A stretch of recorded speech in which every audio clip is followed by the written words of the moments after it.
This is what we see today being put forth as the ideal or the norm for women to give birth to a child and then go labor in vain at some career while the children are not being raised and cared for by their parents as the Bible teaches.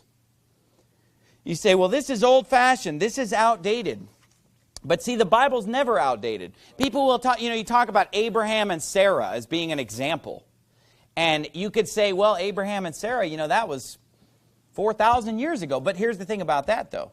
In 1 Peter chapter 3, that's held up as an example, where he says, even as Sarah also obeyed Abraham, calling him Lord, whose daughters ye are, as long as you do well, are not afraid with any amazement. Okay, Peter is writing that a few thousand years after Abraham. So if it was good enough for Peter to point to something 2,000 years ago, then it's good enough for me 2,000 years later to point to Peter and to point to Titus and point to these scriptures. The scriptures are never outdated. And you say, well, times change. Well, times don't change for me.